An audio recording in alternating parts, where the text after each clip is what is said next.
গায়ের মানুষ সহজ সরল, চিটিং বাজদের মনটা গরম। কেউ বলে না ভাই ন্যায্য কথা বলার মতো একটা মানুষ চাই। আমরা ন্যায্য কথা বলার মতো একটা মানুষ চাই।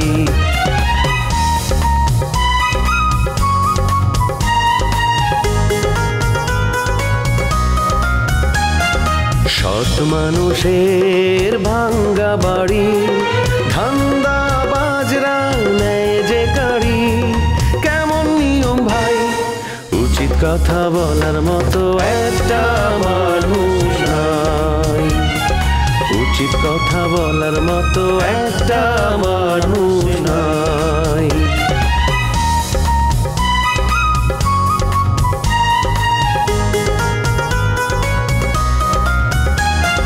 চোরের মায়ের বড় গলা, মিথ্যা দিয়ে সত্য বলা। ভদ্রলোকের ভান এক সমাজেই বাস করে ভাই চিটার এন্ড জেন্টলম্যান। এদিকে আব্বা আবার তার বন্ধুর মাইয়ার সাথে আমার বিয়ে ঠিক করে রাখছে।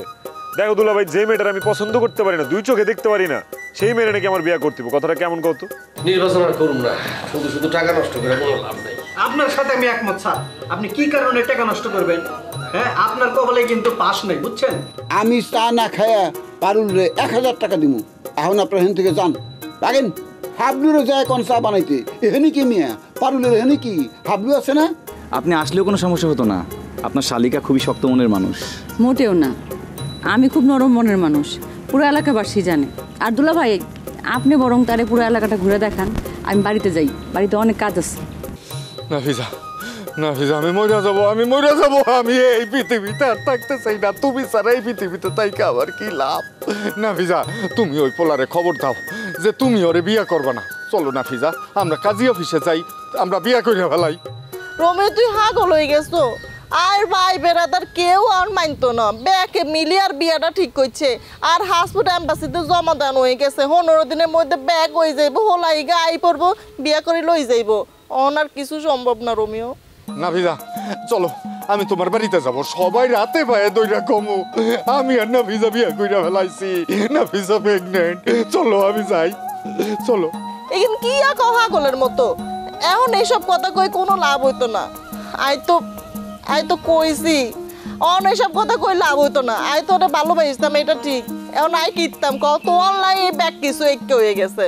অন তুই আরে বলি যাও, আয়ও তোরে বলার চেষ্টা করতেছি।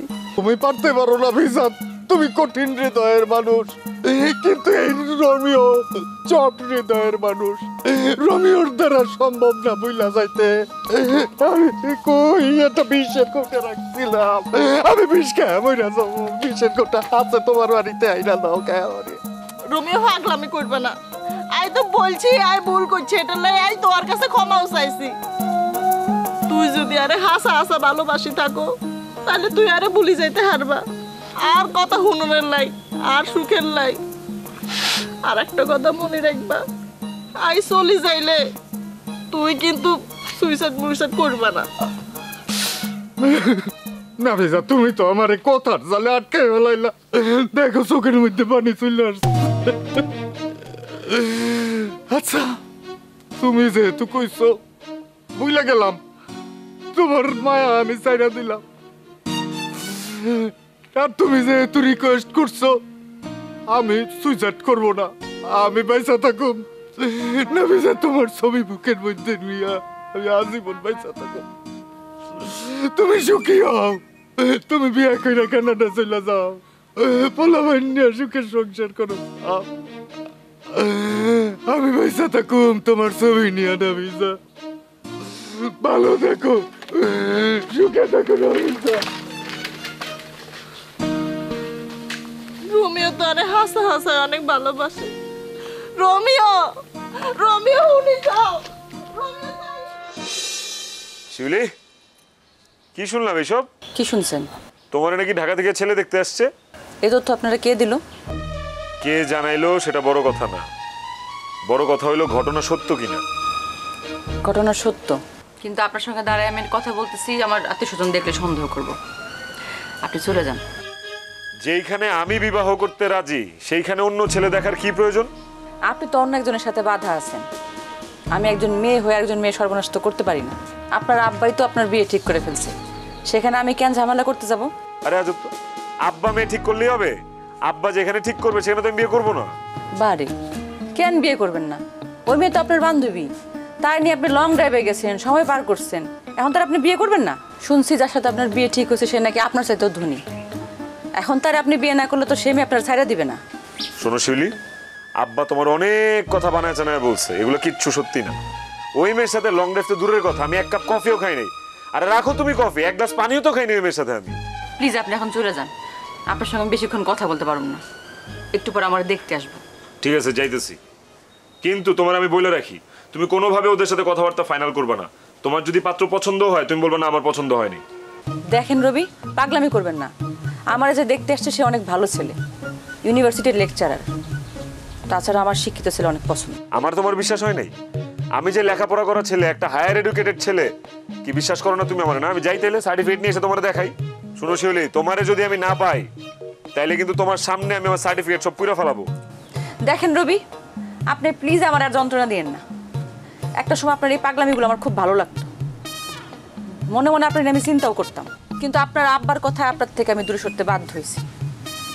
যদিও আমার কষ্ট হয়েছে। শিউলি, তুমি যে একটা সময় আমার লাইক করতা, এই কথাটা শোনার পর আমার কোনো কিছু শোনার দরকার নাই। আর এটি তো আমার জন্য অনেক বড় পাওয়া। শিউলি, তোমার ভালোবাসা আমি পেয়ে গেছি। আরে ভালোবাসার সার্থকতাই তো বিরহে। না পাওয়ার যে বেদনা, এই না পাওয়ার বেদনা তোমার আমার ভালোবাসারে নিয়ে যাবে অনন্তকাল, অনেক দূরে। এখন তুমি যা ইচ্ছা তাই করতে পারো, আমার কোনো আপত্তি নাই। আমি আমার ভালোবাসার মানুষ পেয়ে গেছি। শিউলি, আই লাভ ইউ শিউলি। পাগল নাকি? আমি আর কি করুম? মাহিন নাকি রবি?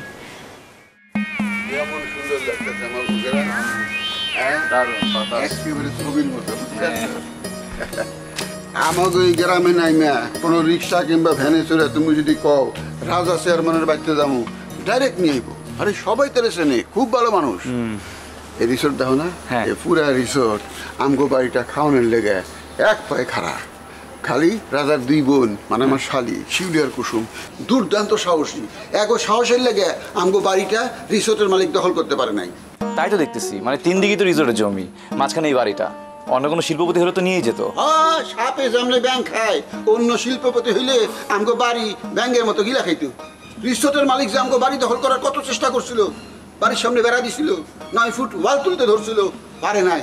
ওরা দুই বোন রাম দাও দিয়ে দাবার দিছে, সবটি পালাইছে। বুঝো না, সৎ সাহসের শক্তি আলাদা। কি বলেন, এত সাহস? আরে বিরাট সাহস। কেউ কোনো অন্যায় কথা কইলে, কেউ কোনো অন্যায় কাম করতে চাইলে রাম দাও নিয়ে বেড়ায়। আরে এই নাসিমা, এই পানি কি তুমি পুষ্কুনি থেকে আনতেছো নাকি? এতক্ষণ লাগে এক গ্লাস পানি আনতে? আসতেছি তো।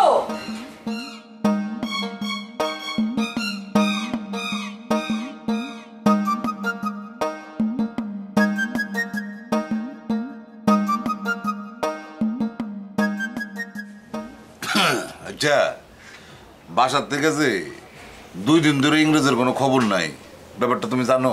কইছে ইংরেজ কই গেছে তা আমি তোমাকে জিজ্ঞেস করতে পারি। ইংরেজ তোমার বিরুদ্ধে কিছু বললে তাকে তুমি আবার শাস্তি দাও।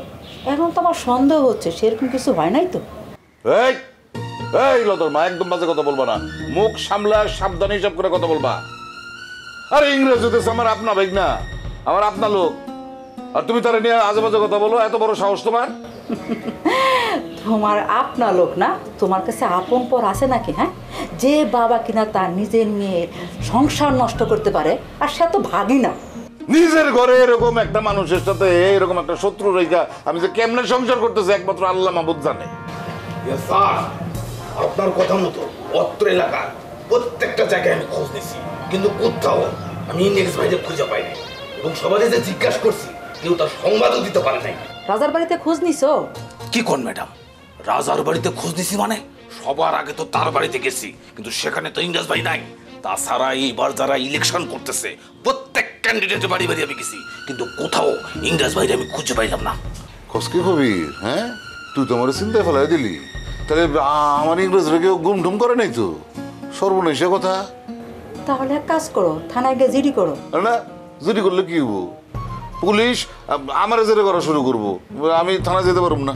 স্যার, আপনি এতটুকু টেনশন করবেন না, আমি বিষয়টা বুঝবার পারছি।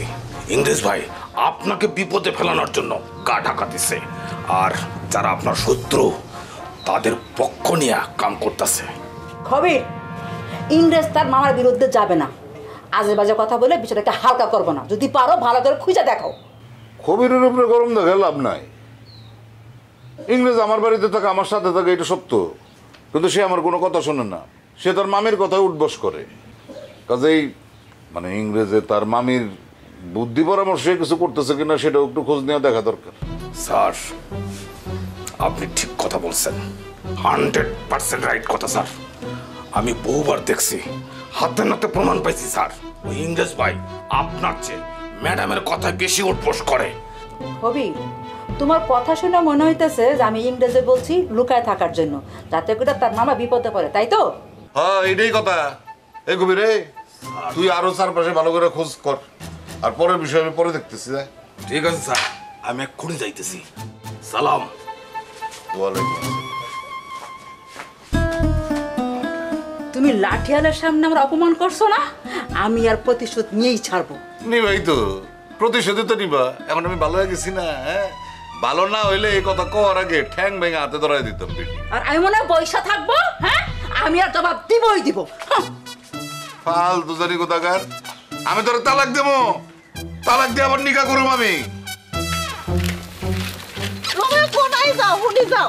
কি ব্যাপার, তুমি আবার পিছন থেকে আমারে ডাকতেছো কেন? আমার কাম আছে, আমারে যাইতে দাও। ডাইকা ডাইকা আমার মায়া বাড়াইতেছো কেন? তুই আরে যেকে ভালোবাসার কথা কইছো, আই তো তোরে বলতে আইতাছি না রোমিও।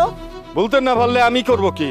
আমি তো তখন ভালোবাসছিলাম, কিন্তু যেই মুহূর্তে থেকে আমি কইছি আমি আর তোমারে ভালোবাসবো না, আমি যেহেতু মন থেকে তোমারে ত্যাগ কইরা ফেলছি, ত্যাগ, যাও। ওমা, এত তাড়াতাড়ি তুই আরে কেমনে ভুলে গেলা রোমিও? হ্যাঁ, কি আর ত্যাগ করছো? আরে তুই না একটু আগে কইলা আর ছবি বুকে লই তুই হারা জীবন হার করে দিবা, অন তুই এগিন কিয়া কও? তখন তোমার জন্য একটা অন্যরকম মায়া কাজ করছিল, কিন্তু যেই মুহূর্তে আমি কইছি তোমারে আমি ত্যাগ করলাম, মায়া ত্যাগ করছি, সাথে সাথে আমি মায়া ত্যাগ কইরা আমার বুকে পাথর বাইন্ধা ফেলছি। হ্যাঁ তোর এটা আবার কিয়া? হ্যাঁ, এতক্ষণ কান্দি কাটে এখন কো বুকে হাতের বান্ধে হারাইছো? হ্যাঁ, এটা কোন দেশি হাতর নাকি ওষুধ খাই বানাইছো? হ্যাঁ, 1 সেকেন্ডের মধ্যে তুই হাতর হয়ে গেছো। আরে দাও, আয়ো খাই হাতর হয়ে যাই। জিয়ানে হাতর হওয়ার কথা আর বিয়া ঠিক হয়েছে, ইয়ানে আয় হাতর না হয় দুই উল্টা হাতর হয়ে গেছো। আরে ওষুধি দাও, আয়ো খাই হাতর হয়ে যাই। আরে এইটা তো করে খেয়ে ফেললাম এইরকম ওষুধ না, এটা একটা প্র্যাকটিসের ব্যাপার।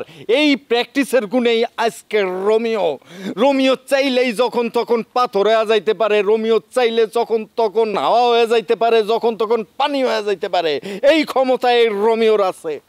রোমিও তোর লাগেছে আর বিয়ে হয় নাই, আল্লাহর কাছে লাখ লাখ শুকর। হ্যাঁ, একটু আগে আরে ভালোবাসার কথা হনাই, অহন তুই হলটি মারি লইছ। ও বুঝছি তো, আইয়ে না বলদ, আইয়ে না বুঝি নাই। আর বিয়ে হলে তো তুই সব থেকে খুশি হইবি, আর বিয়ে হয়ে গেলে তো তোর রাস্তা ক্লিয়ার। তুই আরে হালাই তুই আরো 100 গুণ মায়া লয়ে তুই হেম করতে হারবি। হেটার লাইনা তুই আরে ভুলি গেছস, আইনা অতক্ষণে বুঝছি। এই নাফিজা, ফাও কথা কবি না কিন্তু, আমার চোখের সামনে দূর হয়ে যা, আমার সামনে আর তুই কখনো পড়বি না, আমি তোর চেহারা দেখতে চাই না, যা তুই। আর তো মনে চাইতেছে জুতা খুলি নিজের গালে নিজে হিডাই। কেমনে এই বেহারও তো তোর মতো বাটপারে হিসে হিসে আইছি, এত অপমানিত আর শিক্ষা হইল না। না মানে কথাবার্তা একটু সাইরা সামলাই কো, আমি কিন্তু ওই চরিত্রের না যে চরিত্রের তুমি ভাবতাছো। আমি দুশ্চরিত্রের না, দুশ্চরিত্র হইলে আমি যেমনে হোক তোমারে বিয়া কইরা ছাড়তাম, আমি তোমারে কানাডা যাইতে দিতাম না। তোর সব অ্যাক্টিং আর বোঝা হয়ে গেছে, তুই যে আর কত অভিনয় করে ভালোবাসছো, আজ যা সব ক্লিয়ার হয়ে গেছে। আয় আর তোর লাগে নাই, চলি যাই। এই নাফিজা, ডোজটা কি একটু বেশি হয়ে গেল নাকি? নাফিজা, এই নাফিজা। ভাই কিছু মনে করো না, তোমার মধ্যে গতি না, ইদানিং আমার কাছে ভালো ঠেকতেছে না। ভালো ঠেকতেছে না কারণটা কি মনে করছো?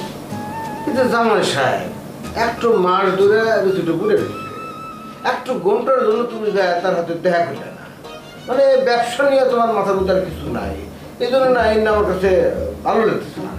বাউল ভাই, আপনি কিন্তু বসের কথা একেবারে পাত্তাই দিতেছেন না। এই জন্যে কি বসের মাথার চুল কি মাটি পরে দিব?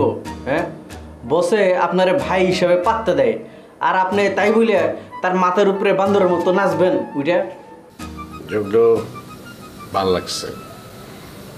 তোর মাসিক যে বেতন 1000 টাকা বাইরে গেল, তুই যে বুদ্ধিদীপ্ত কথাটা বললি, এই পুরস্কার স্বরূপ তোর 1000 টাকা বাড়িয়ে দিলাম।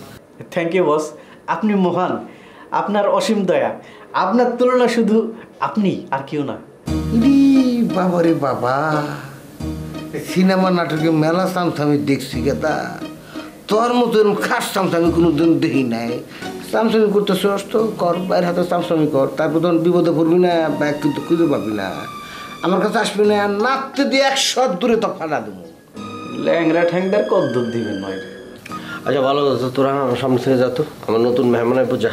তোমার খাস মেহমান কেটো হেঁটে তো আমি বুঝছি, তোমার মেহমান হলো ধনু, ওকে দেখতে আমি কষি যে তোমার কাছে আমি অনুরোধ করে কইতেছি তুমি দয়া করে আমার অফিসে আসো না। আমি অসংখ্য ধন্যবাদ জানাই গিয়ে দিল, শেষ পর্যন্ত আমার কথা আসছে। এইবার আমি বুঝলাম তুই গুটি চালাস দেখে ঝিনুক আমার অফিসে আসে না। আচ্ছা বাবু, তোর কি ক্ষতি করছি আমি যে তুই আমার বিরুদ্ধে এরকম গুটি চালাস? আমার সুখ তোর পছন্দ হয় না? হ্যাঁ শমশের, আবা পারুলের দোকান কি খুলছে? কি দেখে আসলা? খুলে নাই আব্বা, দেখলাম বন্ধ, দোকানের সামনে ভিড়, লাইন ধরে লোক বসে রয়েছে। দোকান ফালাইয়া কই গেল মেয়েটা? তুমি একটু ওর বাড়িতে খোঁজ দিবা। আব্বা, আপনি তো নজর খারাপ, হ্যাঁ? আপনি পারুলের দিকে নজর দিতেছেন, নাজমা আপনারা লাইক করে, সে যদি জানতে পারে এই কথা তাহলে তো 2 কুলি হারাবেন, নাজমারও হারাবেন, আর পারুল তো ওই যে রমজানের সাথে প্রেম করে, ভালোবাসা করে। রমজানের কপালটা কত ভালো দেখো, সে বিয়ার পরেও পারুলের মতো একটা মায়া পেয়ে গেছে। আমার কপালটা এমন কেন? আপনার কপাল কেমন? আপনার কপাল তো আরো ভালো, আপনি তো কইছেন নাজমান মতো এরকম সুন্দর মেয়ে আপনি জীবনে দেখেন নাই। মাইয়াদের এইসব কথা বলতে হয়, পটাইতে হইলে কত কথা কইতে হয়, সব কথা সত্য নাকি? নাজমা পারুলের ধারে কে চাইতে পারবো? পারুলের কাছে তো নায়িকারাও ফেল। ফেল আপনারটাও হয়ে যাবে, আর বেশি দিন দেরি নাই। হার্টের যে অবস্থা আপনার, আমি একটা জিনিস বুঝি না, আপনি কেন দুলাভাইয়ের প্রয়োজনে রিসোর্টে পড়ে আছেন? আপনি অসুস্থ, এখানে আতখা অসুস্থ হয়ে গেলে, একটা ঝামেলা হয়ে গেলে তাৎক্ষণিক আমরা কি ব্যবস্থা নিব? আপনি ঢাকা যান না আব্বা। আব্বা, রবি কি কথা শোনাইলো? হ্যাঁ হ্যাঁ, আমি কইছি যে আপনি হেনে পড়ে আছেন রিসোর্টে, নাকি আপনি নিজের ইচ্ছায় পড়ে আছেন? মানে গরিবের দোষ ঘাটে ঘাটে, খায় না শুয়ে না, তারপরেও দোষ। আবার রবিরে কিছু একটা বলেন। আমি শমশেরের কথা এখানে পইরা আছি, এই কথা তোমারে কে বললো? কে বলছে? আমি নিজের ইচ্ছায় রিসোর্টে আসছি। এইখানে আসার পরে আমার শরীর ভালো হয়ে গেছে, আরো 1 মাস থাকলে আমি পুরা ঝরঝরা হয়ে যাব। তুমি এক কাজ করো, ঢাকায় যাও, ঢাকায় গিয়ে ব্যবসা দেখো। গুড, আমি ব্যবসা দেখব, কিন্তু সেটা বিয়ের পরে। এখন আমার মন মানসিকতা ভালো নাই, সেই জন্য আমি রিসোর্টে থাকবো, রিসোর্ট দেখাশোনা করবো, ব্যবসা পরেরটা পরে দেখা যাবে। বিবাহ করলে তো ভালো কথা, তুমি আমার বন্ধুর মেয়ে শারমিনকে বিয়ে করো, সে তো অনেক উচ্চ শিক্ষিত, আমার বন্ধু আমার চাইতে অনেক বড় লোক। দুঃখ করবেন না বস, আপনার সুখের জন্য আমি হিমালয়ের চূড়ায় উঠতে পারি, বুঝছেন? আপনি শুধু আমাকে হুকুম করেন, আমি দৌড় দিয়ে ওই ঝিনুক আপাকে নিয়ে আসি, আপনারা 2 জন একান্ত একটা রুমের মধ্যে সময় কাটান, আমি আছি বাইরে, আপনি সময় মতো আমাকে ডাক দিন। চগলো তো চাকরি কিন্তু আমি এখন নট করে হলা দিব। এই হারাম দাদা, এই তগর মতো দুশ্চরিত্র কর্মচারীর কারণে মালিকগুলো নষ্ট হয়ে যায়। হন না, আমি কেড ভাইয়ের ভাই, আপন ভাই না হলেও তার সাথে কিন্তু কোনো অংশ কম না। আমি পয়সা থাকতি বাইক আমি কিছুতেই নষ্ট করে দেবো না। কেমন তোর সামনে বাপ বাপ স্যার, তোরা 2 জন আমার অফিসের রুম থেকে বেরো, বিদায় হো আমার থেকে। তখন 2 জনকে আমি এখন সহ্য করতে পারতেছি না। স্যার বাবুল ভাই তো আপনার বিপক্ষে মতামত দিছে, আমি তো আপনার পক্ষে আছি, তারপরে আমার উপরে ঝড় আসবো কে স্যার? উনি আপনার ভাই, এই জন্য কি তার দোষটা আপনি দেখবেন না? আর আমি কর্মচারী, এই জন্য আমি অপরাধ না করলেও দোষী। ভাই বলে কোনো ছাড় নাই, তোরা দুজনে আমার অফিস থেকে এখন এই মুহূর্তে এখান থেকে চলে যাবি। নতুন মেহমান আসলে তোরা থাকলে ভেজা লইব, যা। তোমার নতুন মেহমান দেখে হেঁটেও কিন্তু আমি খুব ভালো করে জানি, মোহন সিং সাহেবের মেয়েরা। ঠিক আছে, আসুক, আমরা চলে যাই। চা নাস্তা পানি যাও নাই গো, নিজে নিজে আইনে নিও। ওকে তো জগলো নো যাই, আমরা বাড়ি চলে যাই। আচ্ছা যাও যাও, শোনো, যাও কিন্তু অফিসের বাইরে যাও না, যে কোনো একটা রুমে থাকো। যে আসবে তাদের আপ্যায়ন টাপ্যান করতে হবে না, শোন আপ্যায়ন করতে হবে কিন্তু জগলু, রেডি থাকিস। তুই যাস না কিন্তু আবার তোর দরকার হতে পারে। ঠিক আছে বস, পাশের রুমে আছি। পাশের রুমে কলিং করে টিপ দিলে আই বলিস। আচ্ছা, কলিং করে টিপ না দিলে কিন্তু আইস না। আচ্ছা।